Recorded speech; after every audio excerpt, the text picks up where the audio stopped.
Welcome to TSP Weekly. This is your tech startup podcast for Thursday, May 21st, 2015.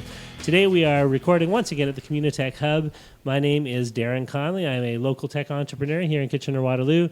And joining me as always is my wonderful co-host, fellow tech entrepreneur Stephen Campbell. How are you today, Stephen? You didn't talk about what room we're in tonight. Today, yeah. This is the meeting room of Destiny or something? Destiny, yes. Yeah. I think we should have like a very epic episode recording in the room. It's probably of Destiny. the best named room we've been in so far. I think so. Although I like this Trogdor and Strong Bad themed rooms over in the Velocity Garage too. Just because I'm a big Homestar Runner fan, but that's just me. True. But we should mention before we introduce our special guest, we also have an audience member joining us today. Woo! We have an audience of one, Stephen's all brother. the way from London, England. From London, England, really? Well, yeah. Wow.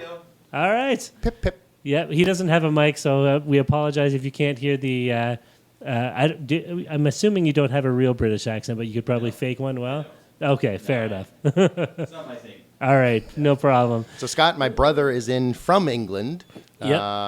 My grandmother died on Mother's Day, like we talked about at the beginning of our last podcast. So Right. we had her service yesterday, which was awesome. Sure. So surrounded by family and played lots of cards, heard lots of fun stories. You know, funerals are not that bad when it is somebody kind of in their 90s, and it can be kind of a celebration of a long life, right? Yep, Rather that's than exactly what it was. a tragic death. So, yeah, that's excellent. Yeah, lots of emotion and feels snuck up on me. So I Yeah. hope not to cry during this episode at all. You know Please how don't much, be surprised if I break down a little bit. You know how much I love to make you cry there, Steve. Yeah. But anyway, let's introduce our guest for today. So joining us on today's episode is Mr. Bryce North from AdVolve Media.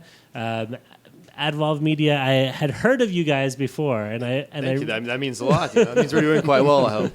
Well, I think just because you're participating in the Rev program, I think here at Communitech That's correct. now, right? So just through those kind of Communitech circles, the name has come up a few times. Bryce, did he pronounce that correctly? It's Bryce North, not Bryce North A. No. Usually I get Brise, which is a little bit Brise. weird, but Really? yeah. I'm impressed. The pronunciation was right. Yeah, I'm usually pretty good at slaughtering people's names, but today I think I've been able to nail it pretty good. Thank you. That was good. So Bryce, maybe tell us a little bit about what AdVolve Media is or what AdVolve Media does, just to give us like the brief kind of 1 minute introduction to what you guys are all My about. 1 minute elevator pitch here, right? Yes, that's right. So AdVolve Media, we create interactive advertising platforms that really focus on consumer metrics. So to sound more fun, we create these mirrors called the Mirage mirror. Okay. So let's paint a picture here, Darren. So you're walking into the restaurant washroom, let's say, right, to fix your nice hair. You step in front of the sink, start washing your hands, and the mirror has the sensors embedded right behind it. So you activate them, and then digital images start peering right through the glass around your reflection. Interesting. And then when you walk away, it vanishes again. Okay. So it's a really visually engaging type of advertising platform. But more importantly, we really collect metrics on the back end of how many impressions you're getting, what's the view time like, and we really aggregate this impression data to show the metrics in your ROI. So those metrics are kind of you're measuring how many people are standing in front of the mirror and how long they're kind of standing there for. I guess there's like a motion detection kind of thing going on. And when we step outside the washrooms, we can do more with cameras. We can get into gender and age recognition and play specific content.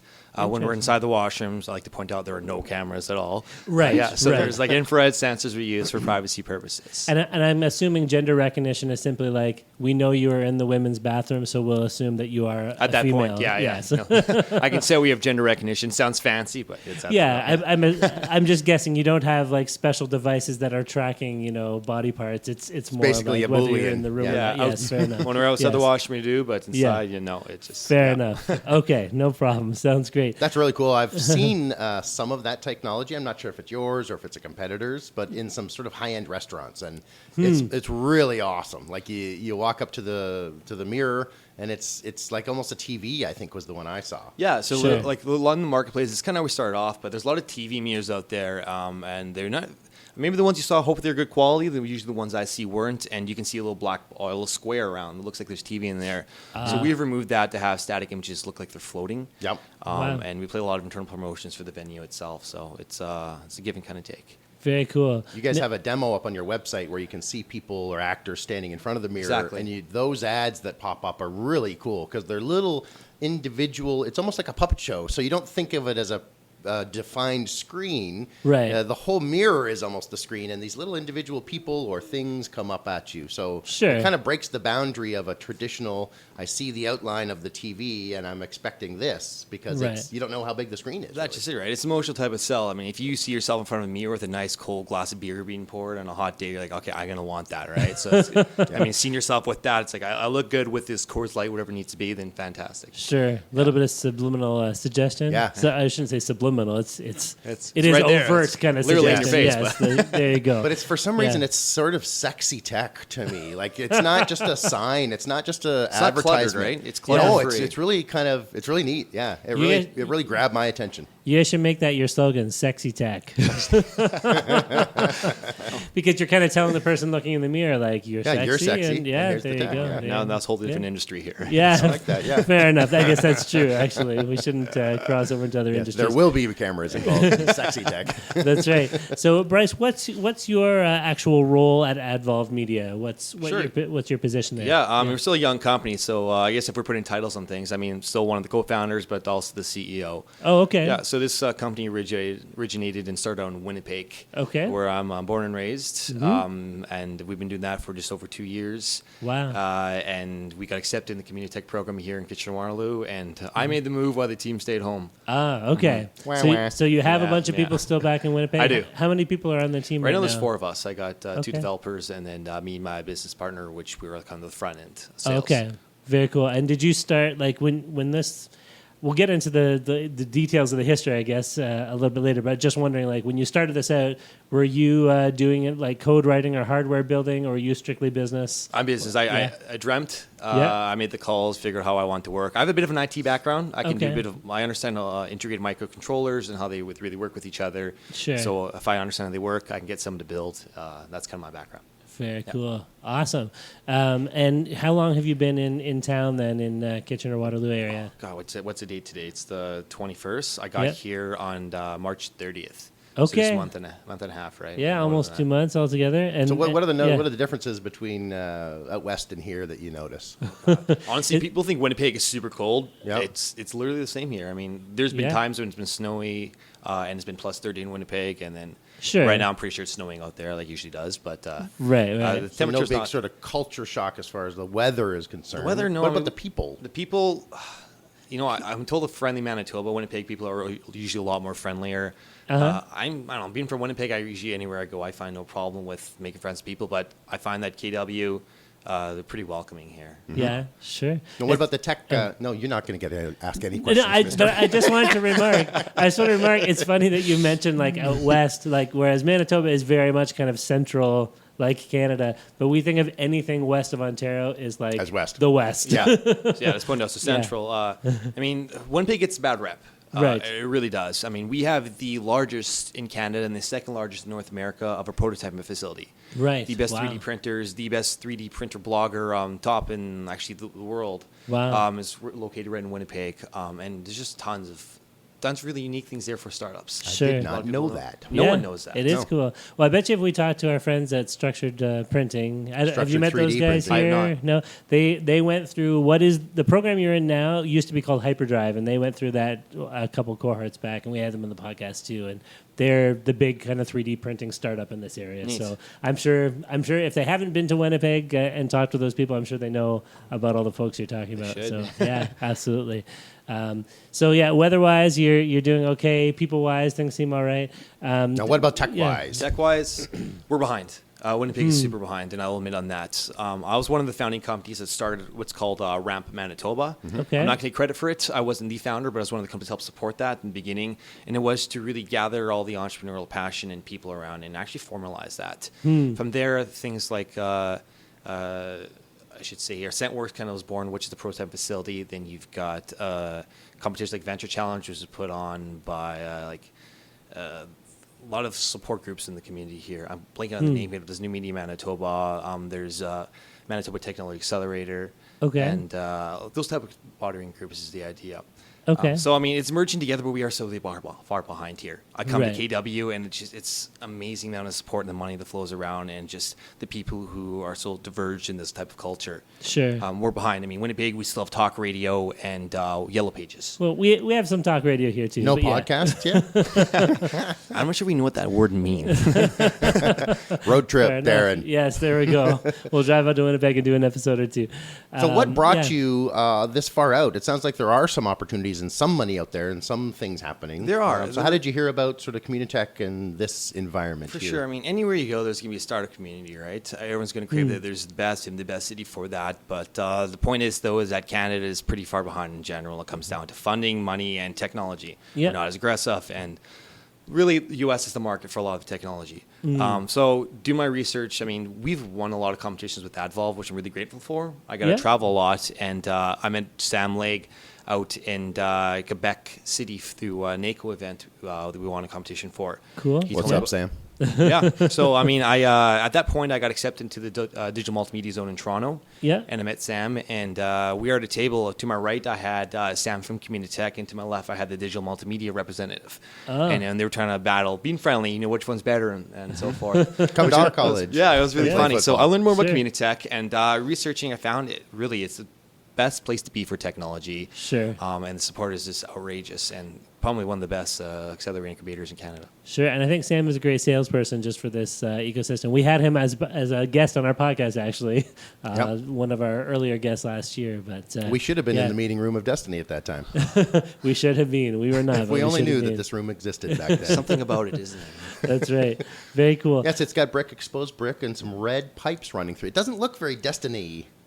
Well, but it you, is. you just haven't encountered your destiny yet. It's happening right now. It's going to happen, yeah. So let's getting back to the product, the Mirage mirror. Am I right? Yep. Yes, Mirage mirror. So you build this? Is this like a mirror that can I put it in my mirror in my bathroom? If you wanted to. I mean, we have to fully replace the mirror infrastructure with ours, but everything's created by us. So it's not an add-on.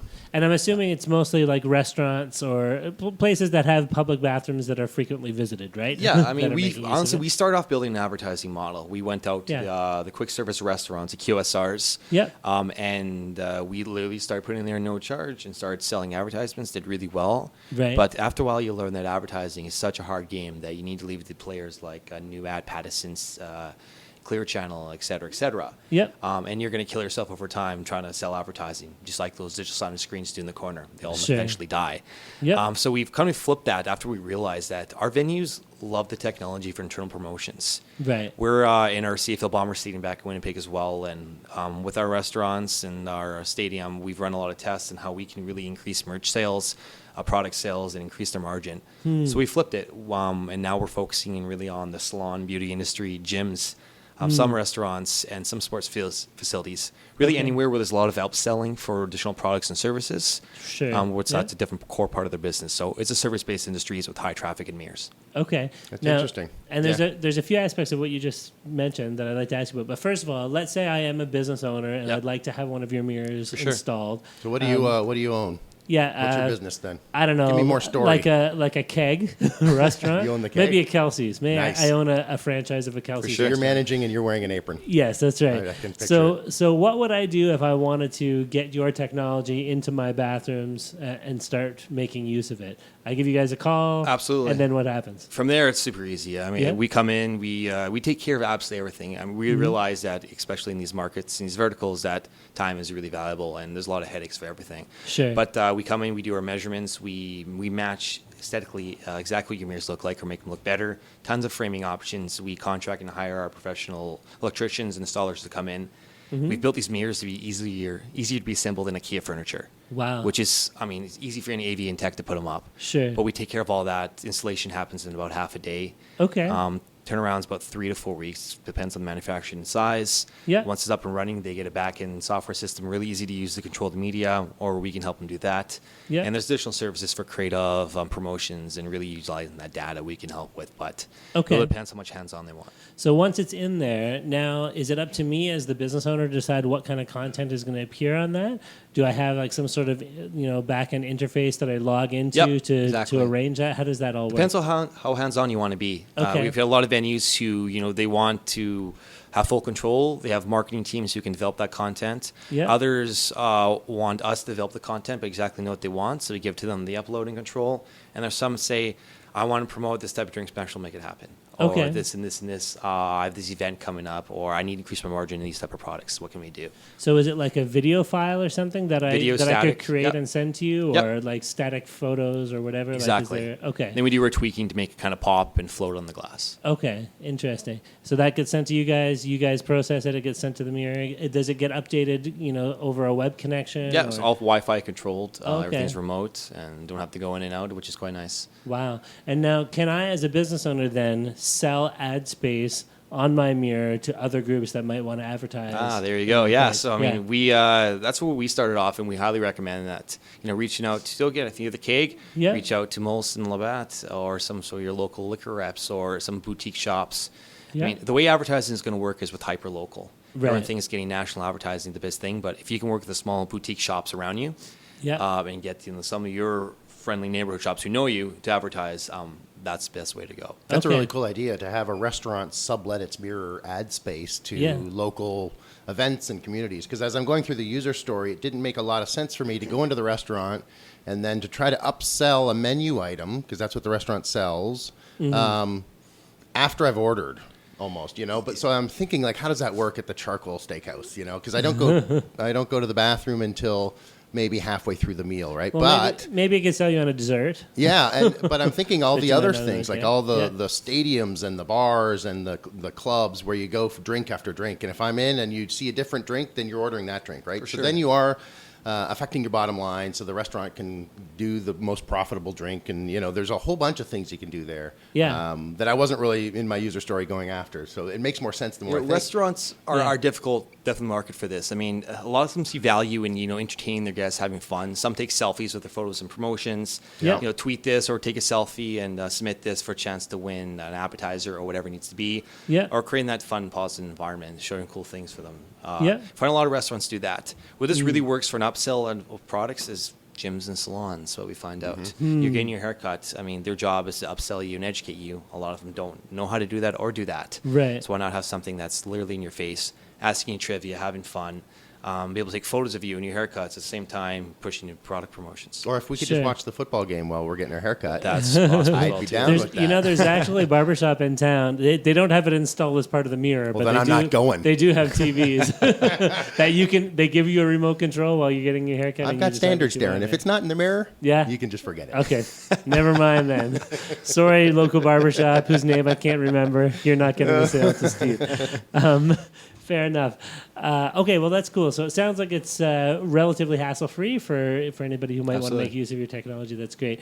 Now, we want to dive into a little bit of the story of how you guys started and how you came along to where you are. But before How did you we guys do that, AdVolve? yes, that's right. Very I was nice. waiting for Yeah. that pun. I'm not going to lie to you. Not mark it off. But before we do that, we're just going to throw in a quick our Igloo spot, as we Yep. call it, our spot for Igloo software. They are our sponsor, as usual, for these days. Igloo is covering a lot of our podcasts these days, which is great. Yep. So take a listen to the spot and listen to a little bit more about what Igloo is all about.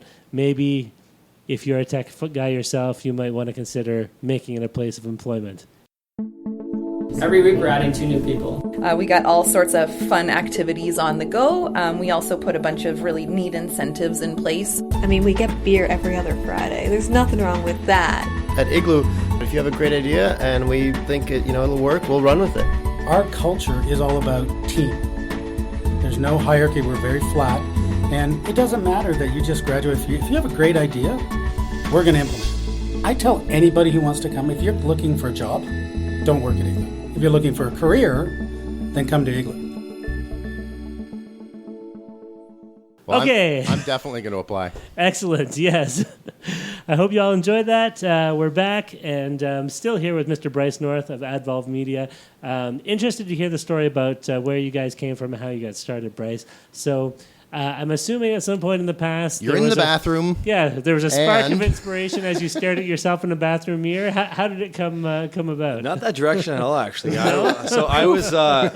This is my third company right now. My first one, not very exciting. My second one, I was in bars and nightclubs. I installed vending breathalyzer machines that sold advertising. Oh, cool. Cool. At the time, not everyone was doing that. It was something unique and cool. It was breathalyzer machines You put in with a coin. advertising? Yeah, advertising on the screens. You put in a coin, I'll pop the straw. You can blow and test your level. They were police grade. Okay. They're pretty neat at the time.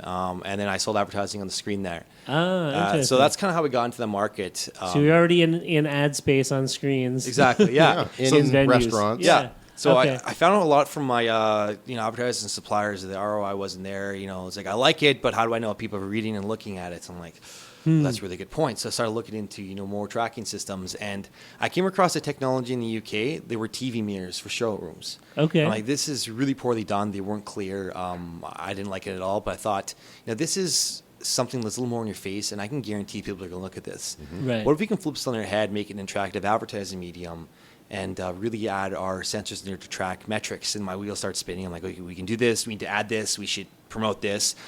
So I was in university is my last year when I started this one. Yeah. What were you studying in university? Studying entrepreneurship and marketing. Okay. So the 2 degrees that do not get you a job anywhere. Sure. No, You can sit with me on a mountain and give it advice. Yeah, they're great supplementary degrees, I guess, to something else. But yeah, No, fair that's enough. great. Yeah. So there it was, and I was selling sponsorship for the school, and I met my business partner Chris Lunenberg. Okay. I pitched the idea, he loved it, so we started really planning out how can we do this. I mean, at the point, you have no clue to manufacture, what to do, or really anything. Right. I had two friends. One was in electrical engineering, and one was a computer scientist.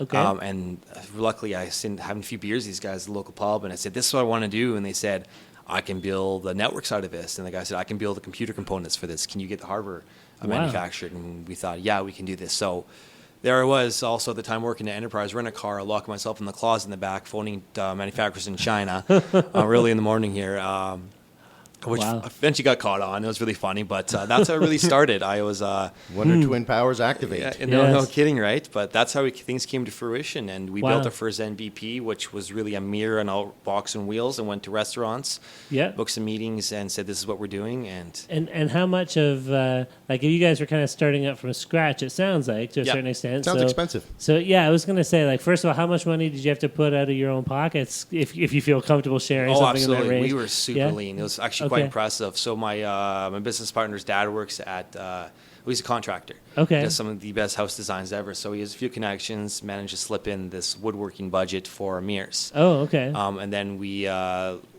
a bunch of computer components lying around. Like our first computer device was literally the larger size of how can I say here? Size of a 17-inch screen laptop, thick, about 5 inches thick, and 10 inches wide as well too. It was insane. Okay. But an old school PC. Then now they're about the size, they can fit in the size of your palm. Right. It's crazy. But I mean, that was our first MVP. Wow.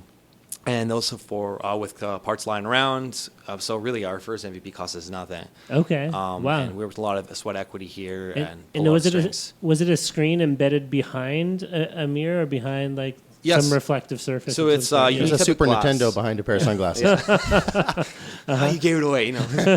No, it's a unique type of glass with unique type of screen behind there, which we need to kind of sort out. So I should say the screen did cost money, so did the glass, but it was under $500 for sure. Oh, okay. All the rest of the components, which is more pricey, were the ones that we got at no charge there. But wow. Yeah. So that's enough to kind of show people the basic idea. This is of what what's we can going do. on. Now imagine it fancier, smaller, and in your washrooms. Right. Yeah. It's a really neat blend of such hardware tech and such sort of intangible marketing sales story, Savvy, right? yeah. Hardware's not an easy game, and No. it's a lot of people don't do it. It's hard to scale, and it prevents a lot of risk for investors, and they're scared of it. Sure. And your metrics are hard to produce because it's sales. I guess you could have how many more beers did we sell that night of the beer we advertised, but some of that is really soft metrics, right?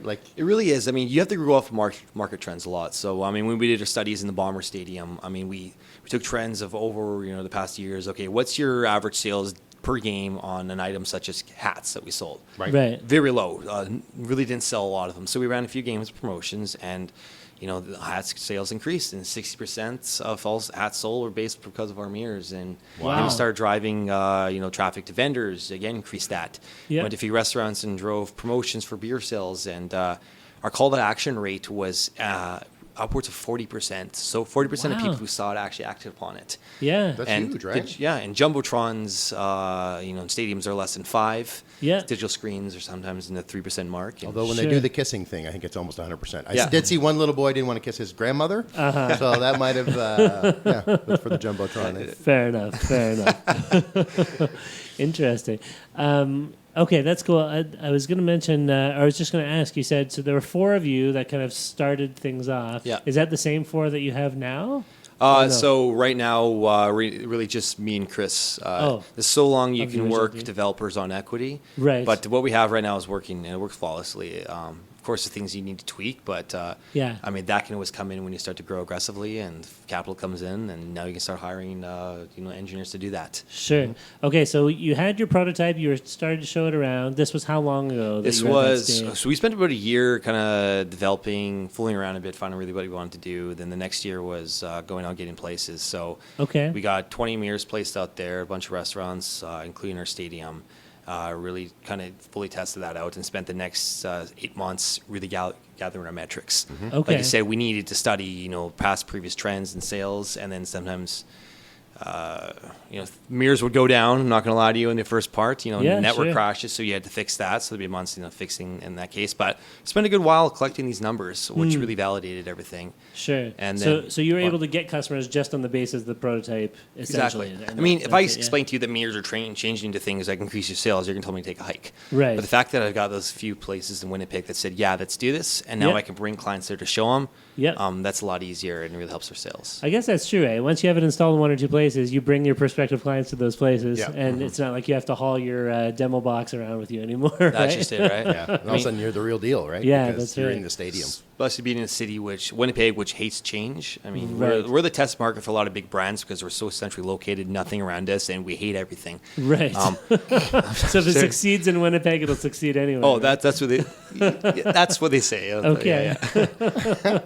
Interesting. So you guys had some success in Winnipeg, which shows that hopefully you should have much wider success. Yeah, exactly. I mean, we had about 20 more locations signed up, so 20 more mirrors signed up, and then now we're out here kind of grow a little bit further. We're trying to figure out a market. So we did the transition from advertising to internal venue promotions back November. Okay. So just recently last year. Right. So right now we're getting a lot of traction on that and just trying to grow that model and trying to really sell and see how far we can get. And I'm assuming that was a lot less kind of headaches for you guys too. I mean, you don't now have to go out and find advertisers to advertise on your platform. It's the venue themselves that are kind of taking care of that, providing the content. Exactly. Right? We're providing the content. I mean, we're increasing sales for them. I mean, our daily cost per mirror is $5 to $7, and we can increase product sales 3-4 times that. Sure. So I mean, they're covering their costs, and if the venue wants to go above and beyond and sell advertising on that, well, definitely they're getting a good ROI. Wow. So we really focus on providing tech and software, mostly software on the side of it. Sure. And stop getting the headache of selling ads when we're good at the technology side. Yeah. Do you see a difference in the ads that you want to do in the same spot, but men versus women? Like, are you doing different ads in different... I thought it would be. I mean, we offered time partying and gender partying and event partying, and no one really cared too much. I mean, the people who were smart about it, I really understand marketing. It's an integrated marketing mix. You need multiple mediums to make it happen. Right. Yeah. Those who didn't want a more specific approach, but they want exposure. Women boutique shops, like, all advertising the men's as well, just in case, boyfriends or husbands looking for a present for the girlfriend, wife, right? Right. And vice versa. Actually, a lot of men's suits went strictly in the women's. I found. Yeah.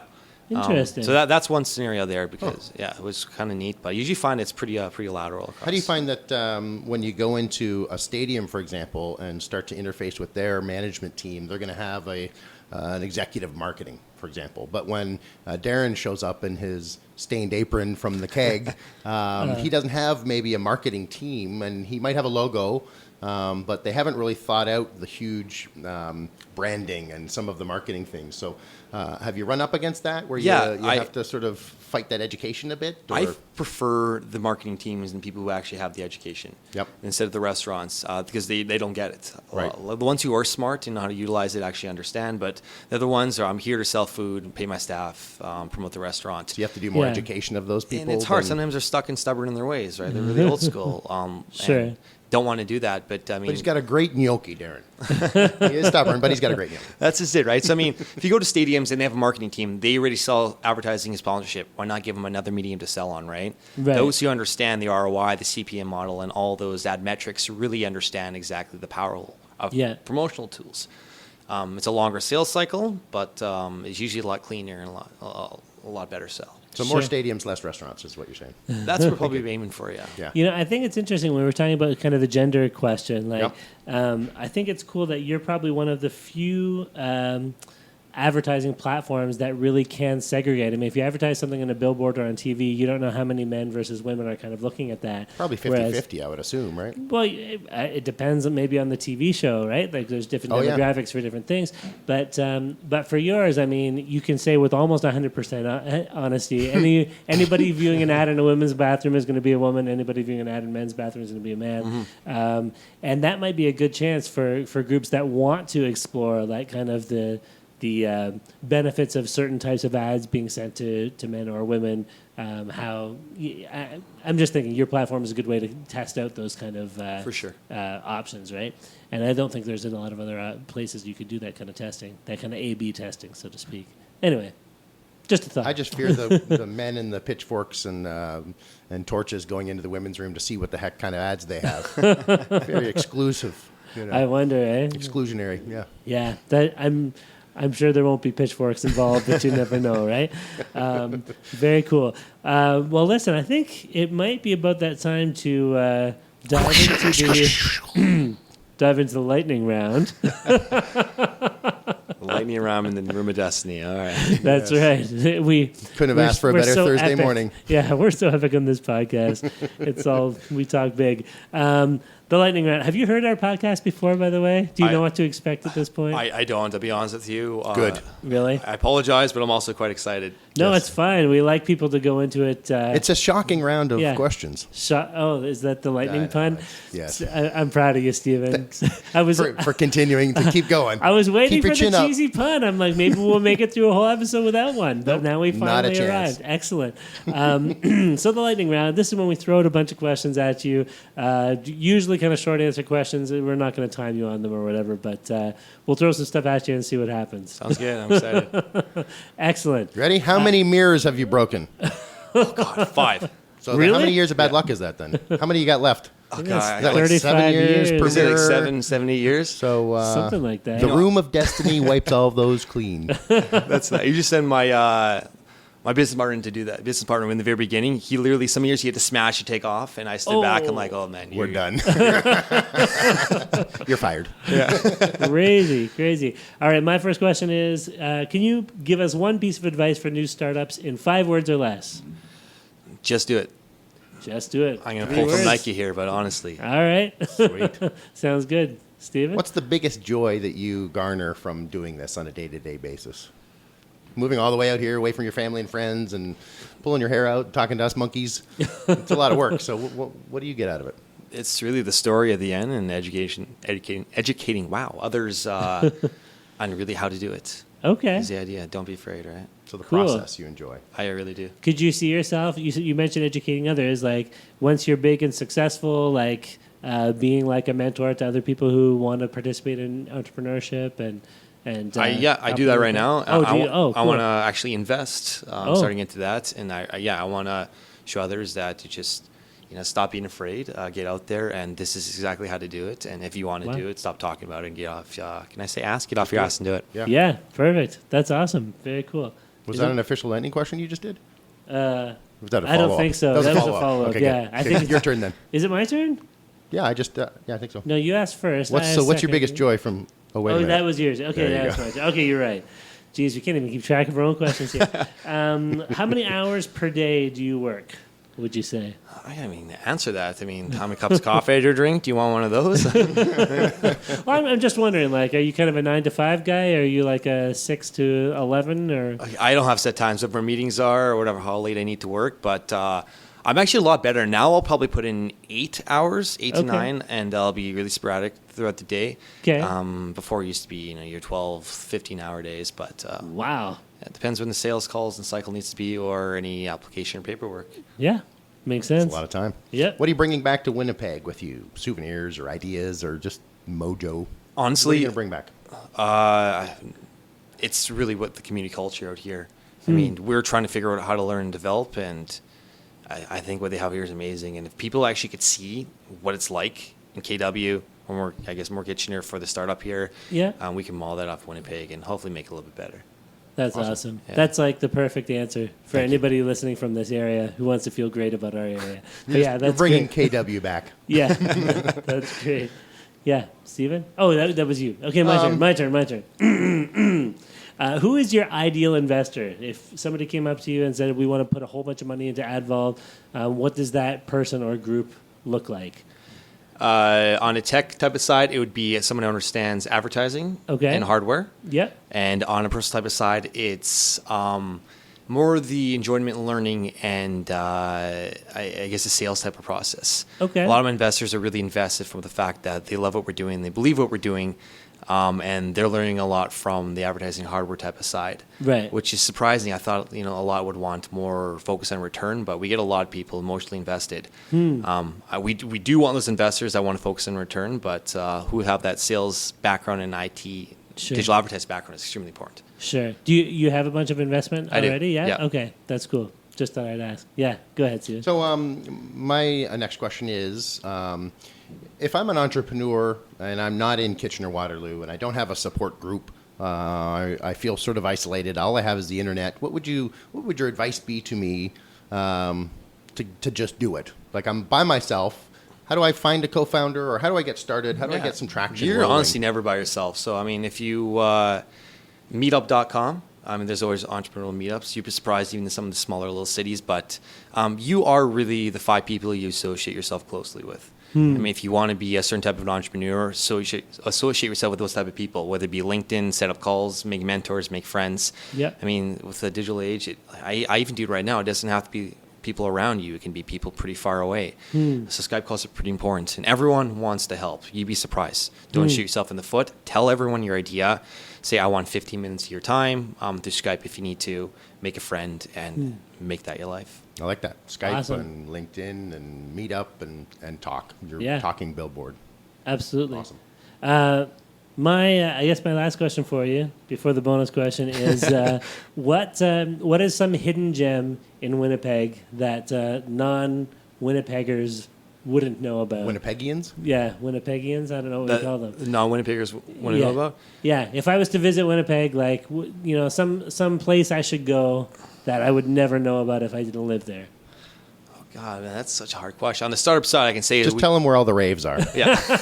Nah, whatever you like. Oh, God. Yeah. I can tell you on the business side, like I mentioned before, we have the largest prototype of facility in Canada. Okay. Out there, second largest in North America. On a fun-to-do basis, we have such long winters. I mean, we're the same temperature in a lot of Ontario here, but since they're so long, we have such short summers that we party pretty hard out there. So there's a lot of unique festivals, a lot of different culture of food out there, and there's a lot of people just doing events. I mean, the streets are packed for different parties like every night, it seems like. And to do some busking. That's it. I mean, for a small city, you don't get that a lot. Sure. I mean, of course, you can Toronto where everyone's out all the time, but try having a community where everyone in the town is just together doing that. I mean, we're 800,000 people, and that's a lot of people. Yeah. To be doing that. Sure. Okay. Very cool.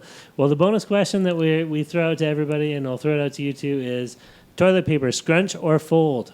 I'm a folder. Awesome. I'm a folder. Love to meet another folder. do the secret handshake then. You're looking down and doubt. Are you a scruncher?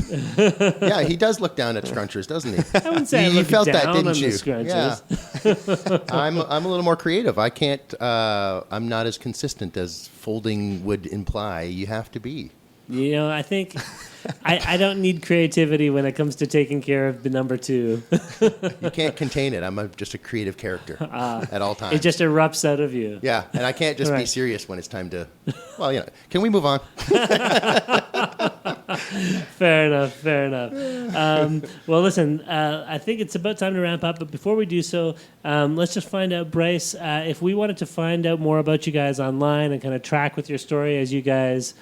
I'm not going to make the same pun as you guys AdVolve. As you guys develop and move into the next stage of your business, where can we find you guys? Absolutely. So AdVolveMedia.com is usually the best place. Usually all of our news and updates are posted on there. Okay. And otherwise, you can shoot us an email. I usually like that a lot better, info@AdVolveMedia.com. Okay. And all your other basic social media outlets. Okay. So we can find you on Twitter and Facebook and all that AdVolve too? Media. Okay. Just type in AdVolve Media on Google. I mean, you'll find something, right? Okay, perfect. And we can put some links to those places as well when we put up the podcast so people can find you guys too.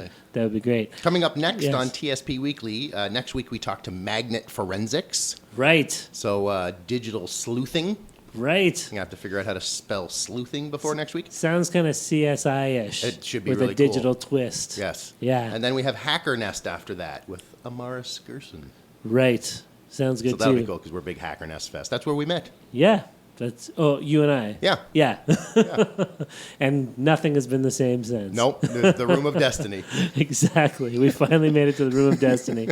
Excellent. Well, let's wrap things up here. We'll throw out some thank yous. So first of all, special thanks to our guest, Bryce North from AdVolve Media. Thank you very much for joining us on our show today. Excellent. Thanks to Communitech for letting us use the Room of Destiny. We didn't officially book it. Yeah. And we did have other people coming in to use it before we started recording, but thanks anyway for letting us hang out here. That's awesome. Thank you. And special thanks, as always, to you, our listeners, for joining us on another episode of TSP Weekly. Please feel free to send us your comments, your questions, your criticisms, your feedback. Our email address is feedback@tspweekly.com, or you can send us a message on Twitter. Our Twitter handle is @TSPWeekly. So, from myself, Darren Conley, my co-host, Stephen Campbell, and from our guest, Bryce North from AdVolve Media, thank you very much for joining us again today, and we'll see you all next week.